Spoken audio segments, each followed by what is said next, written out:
Sejam muito bem-vindos à semana AlphaTop, Alfabetização e Neurociências. Primeiramente, parabéns para você que está buscando por novos desafios, novos conhecimentos e novas práticas também. Sabe que para nós também é um grande desafio poder trazer para vocês um assunto inovador, poder trazer como as neurociências explicam alguns processos de aprendizagem. E quando nós buscamos entender melhor algum processo, é porque nós esperamos por melhores resultados. Também, afinal de contas, o conhecimento ele muda a nossa prática e a nossa prática muda também os resultados. Esperamos poder contribuir com essa mudança e que essa mudança seja positiva na vida de muitas crianças e com certeza nós teremos mais crianças alfabetizadas de maneira eficiente, porque ler e escrever não são somente habilidades acadêmicas, mas são habilidades para a vida toda. Bom, antes de começar falando para vocês o assunto da nossa primeira aula, eu vou me apresentar. Eu sou Cíntia Ribeiro Carneiro, da equipe Cognitivamente, e estou junto com você nesse desafio. A nossa semana está só começando, está recheada de assuntos interessantes que envolvem a alfabetização. Mas antes, nós vamos entrar um pouquinho no mundo fantástico das neurociências e nos maravilhar com a incrível máquina do aprender.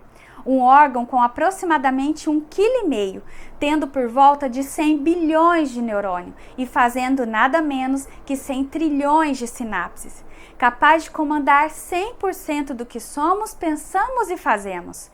Agora eu pergunto para você que trabalha com aprendizagem ou quer entender melhor o processo de aprendizagem, seja você pai, professor, profissional interessado no processo, tem como a gente entender o processo de aprendizagem sem conhecer o básico do funcionamento dessa máquina?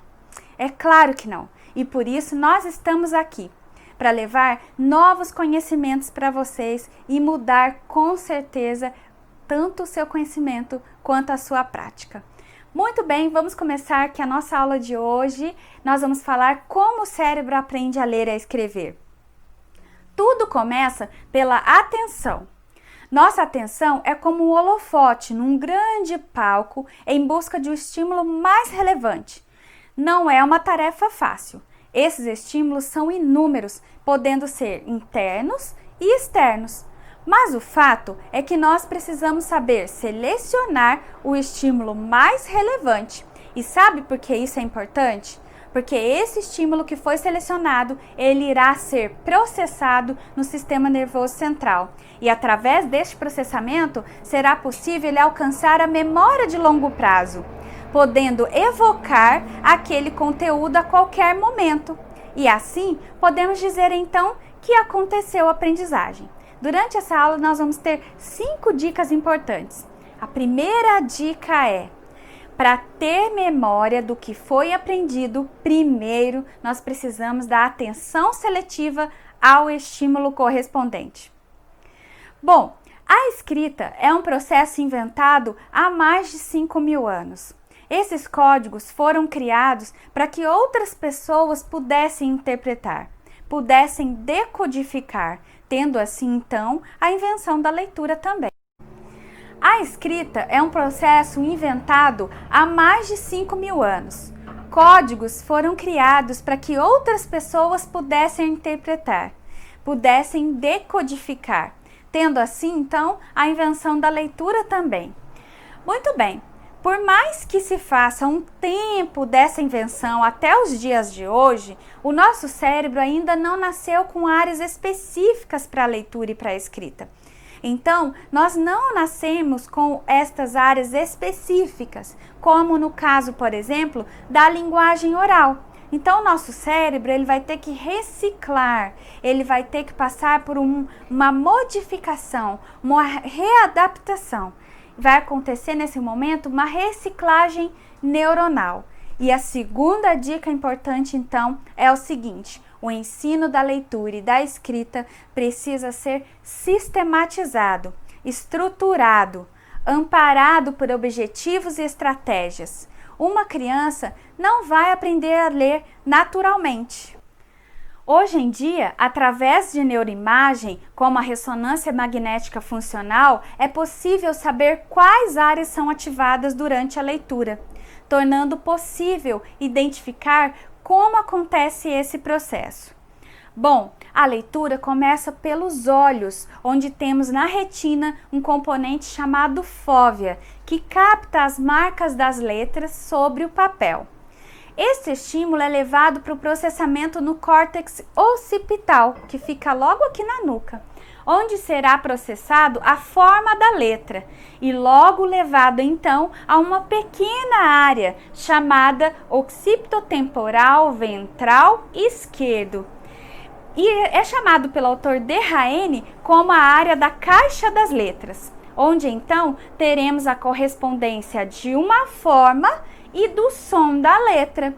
Neste momento, houve então uma decodificação, um símbolo gráfico, ou seja, um grafema que foi transformado em um fonema.